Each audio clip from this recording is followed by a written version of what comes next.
Hello everyone, this is your Digital Super Saiyan 3 back here with another video, and this time I'm getting into my February pay-per-view review. For the month of February, I chose to do WWE's Elimination Chamber 2010. It took place on February 21st, 2010 in the Scott Trade Center in St. Louis, Missouri. So that's right, it's in Randy Orton's hometown. So this is Elimination Chamber 2010. Of course, before I get into the actual review, I want to say a quick congratulations again to Main Event Jey Uso for winning the Royal Rumble this past weekend. So congrats again, Jay, on your Royal Rumble victory, and I wish you well at WrestleMania. You deserved it, man. You worked your ass off for it. So, go and raise some hell, Jay. Anywho, on to the review. The commentary team for this show was Michael Cole, Matt Stryker, and Jerry the King Lawler.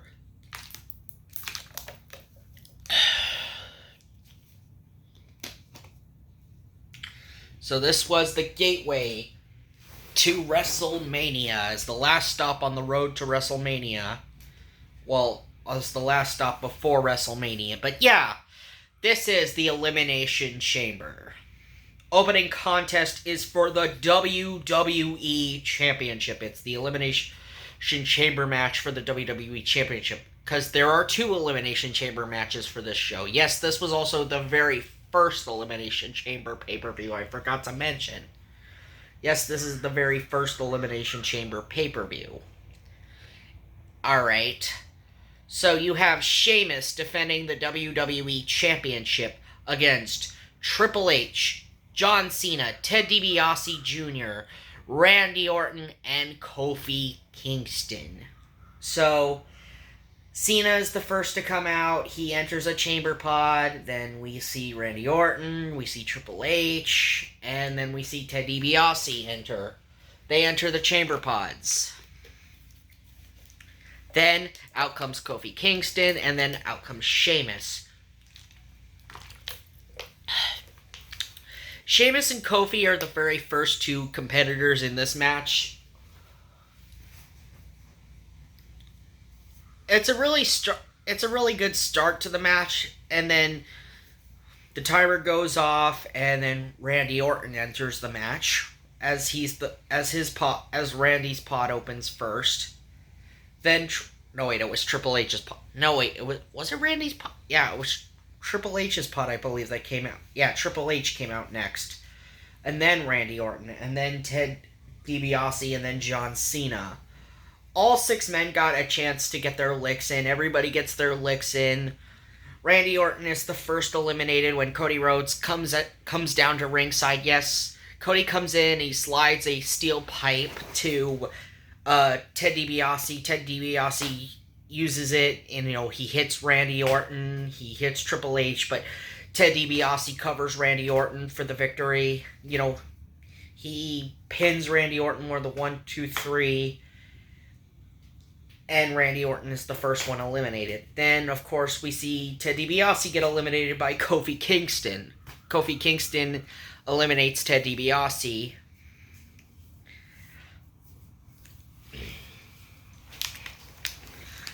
Then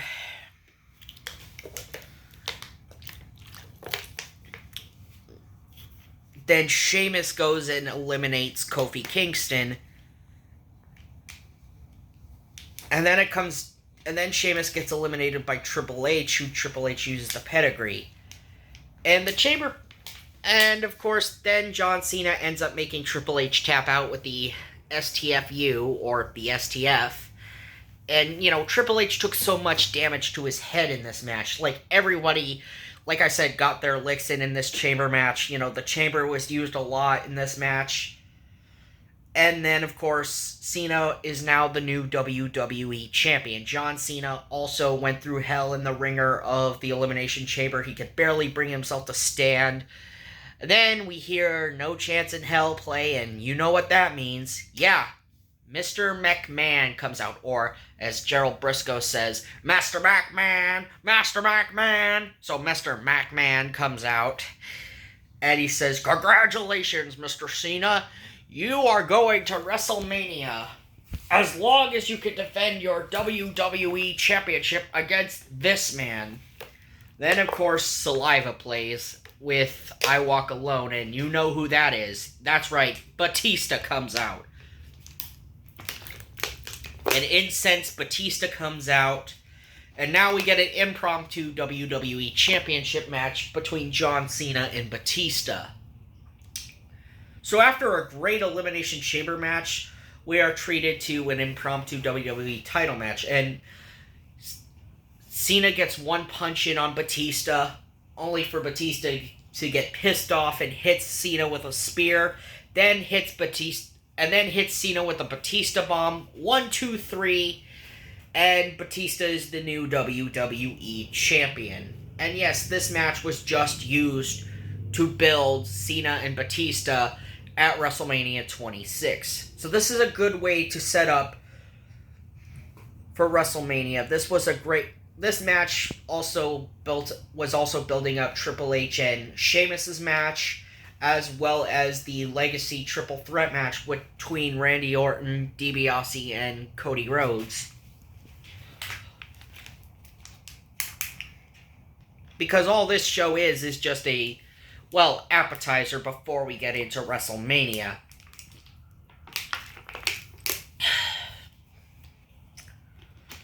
So after all of that, Cena gets a standing ovation, and he's gingerly walking back to the locker room. I mean, after all, he just went through hell in the Elimination Chamber, and then on top of that, just took punishment from Batista, and Cena is walking back to the locker room, just gingerly, in so much pain. Next up, we get a match for the Intercontinental Championship, as the defending champion Drew McIntyre defends against the Big Red Machine, Kane. I also gotta give Michael Cole some acknowledgement for acknowledging the fact that Kane is a former Intercontinental Champion, a 2-time Intercontinental Champion. Anyway, yeah, this was a really forgettable match except for the ending. When the referee, stands in between Kane and McIntyre to separate them, because Kane had McIntyre on the ropes, and the referee, was separating them. The referee doesn't see McIntyre poke a thumb right in Kane's eye. Then McIntyre hits the Future Shock DDT and retains the Intercontinental Championship against Kane. Like I said, a really forgettable match, and then we get into a backstage segment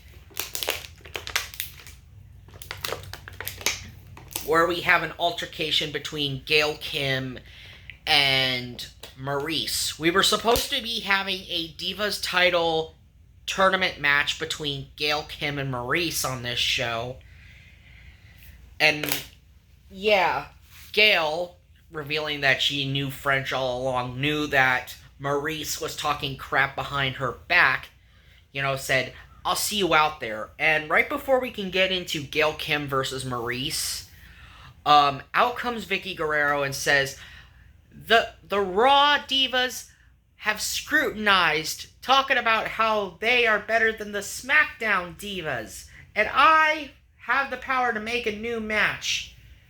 So, the match we were supposed to get, which was for the Divas title, had to be called off for a impromptu tag team match, as Michelle McCool, and Layla come out from SmackDown, and we get a tag match where Gail Kim is forced to team with Maurice, even though Maurice and Gail Kim just had an altercation in the backstage.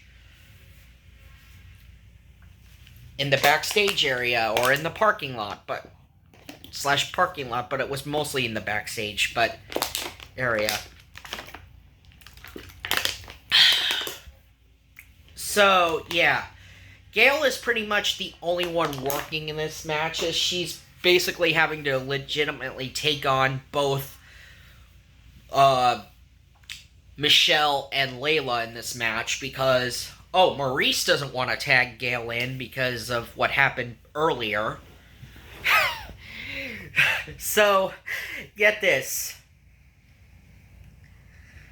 Pretty much, it was just a glorified handicap match in the form of a tag match because Maurice didn't even tag in whatsoever. And Gale is left laying. She gets taken down by Lay Cool because the numbers were too much for Gale. And then Maurice attacks Gale after the match. So, yeah, the Divas title match just got postponed.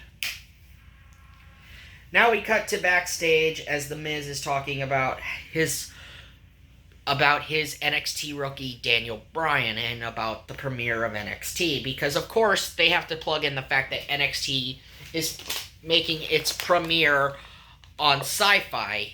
And yes, this wasn't NXT that the NXT we know now, because no, this was the reality show NXT. This was when NXT was a crummy reality show. The Miz talks about how personality is important. You know, he may have wrestled 10 years on the independent scene, but it doesn't matter. Personality is everything. And, of course, then MVP comes over and says, "You're right. Personality is everything. But, I want to challenge you for that U.S. title match. So why don't you get out of that geeky suit, and I'll see you later tonight." Then we get a promo from William Regal, as William Regal comes down to ringside, or he's coming down to ringside. He's coming in to the arena. He's talking about how he is going to be one of the NXT pros selected for the first season of NXT, and how he plans to guide these young men. "There's a lot I could teach these men from my years of experience." You know, Regal's talking about his years of experience and what he could teach these men. And Regal is, telling the truth, because of how experienced Regal is. Then out comes Edge, the 2010 Royal Rumble winner. And Edge is talking about, tomorrow night on Raw, I will make my decision of which champion I will challenge. But in the meantime, I came to do this. Edge comes in and he spears the hell out of William Regal. He just comes down and just hits William Regal with a spear just to shut Regal up. And, well, that's all I can be said for this, because the crowd was saying thank you, Edge, and Edge was just walking out of the ring after he just gingerly speared William Regal. So that was nice of Edge to spear Regal, I guess. Now we get into our next match, and it is for the United States Championship, as The Miz, with the Big Show in his corner, defends against MVP with Mark Henry in his corner. So yes, MVP earned this opportunity during a tag match on Raw, where he and Mark Henry took on the team of the Big Show and The Miz, and MVP ended up pinning The Miz with a leverage pin after The Miz tried to do this cocky, arrogant pin on MVP, and MVP reversed it, and MVP gets this title match against The Miz for the U.S. title. And yes, they do acknowledge the fact that MVP is a former U.S. champion.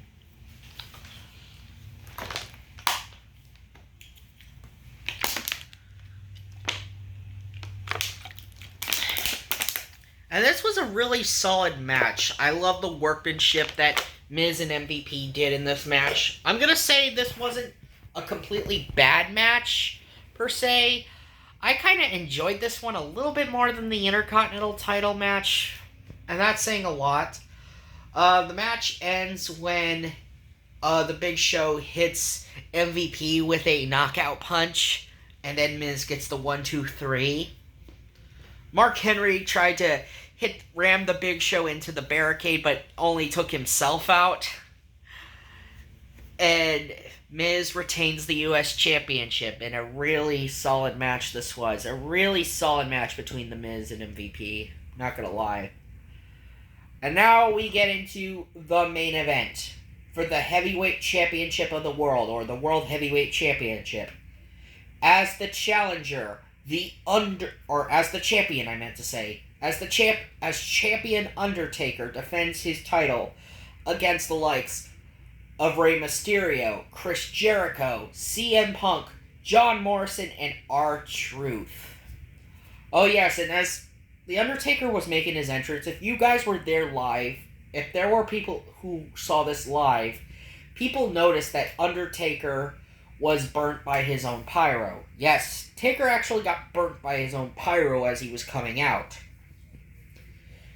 Undertaker himself even talked about it, like saying, I got burned by my own pyro, and, one of the technician guys said, I think there must have been a draft in the arena or something like that.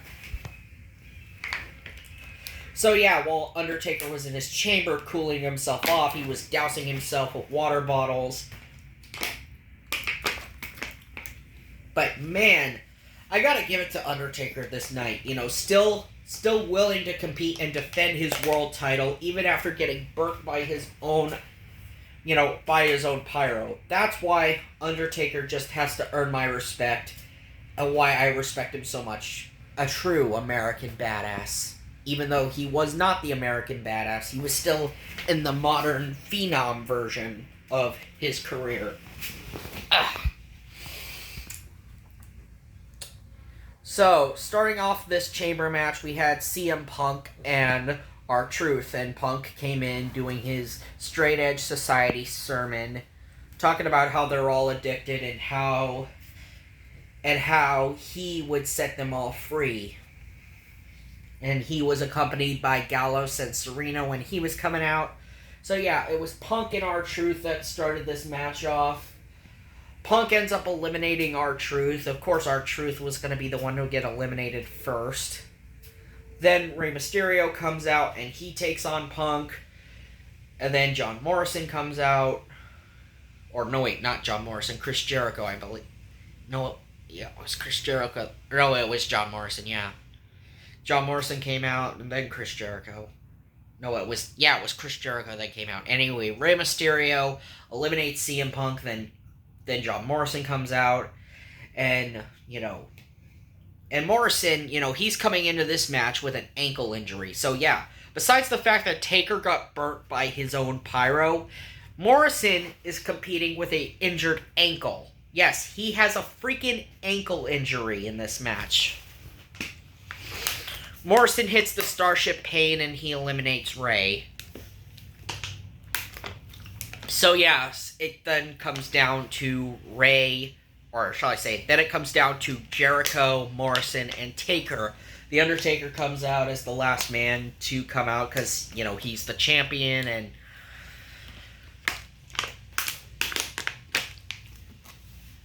and so it just comes down to Taker, Morrison, and Jericho. Morrison gets eliminated by a chokeslam on the outside to the chamber pod. Or, not to the chamber pod, but to the floor, I meant to say, of the chamber. And Taker ends up eliminating John Morrison, and it comes down to Chris Jericho and The Undertaker. I love the counters that Taker and Jericho were initiating. You have Taker countering the walls of Jericho into the Hell's Gate. You have Jericho countering it into the walls of Jericho. I love the back and forth between Jericho and Undertaker as the last two men. And just when you think Taker's going to try to put Jericho away, Shawn Michaels, no one sees Shawn Michaels come out from the grating of the floor, from the floor grate. He comes into the elimination chamber from the grate of the floor of the chamber. He sweet chin musics The Undertaker, leading to Chris Jericho going for the 1-2-3 and becoming the new World Heavyweight Champion. So Chris Jericho captures his 5th world title in the same place he captured his first world title, St. Louis, Missouri. So Chris Jericho is now a 5-time world champion here in the WWE. And this was a great way to build Shawn Michaels versus The Undertaker in the career versus streak match at WrestleMania 26. So this was a good way to give us some great build for WrestleMania, in this show. So, yeah, the Elimination Chamber in 2010, not a bad show, but I wouldn't say it's one of my favorites. I mean, sure, we did have some bad and mediocre stuff on this show, but it's not a completely bad show. We got some really good chamber matches on this show. The thing with Batista was really cool, so I had to give that a +5. And it was a good way to build Cena and Batista's match as well for the WrestleMania. Overall, yeah, like I said, Elimination Chamber, not a bad show by any means. Kind of like a mid-tier show. Anyway, this has been your Digital Super Saiyan 3, and I will see you guys in March when I will cover WrestleMania 3. That's right, I'm going to be finally covering an 80s show, and I'm going to be covering WrestleMania 3. See ya!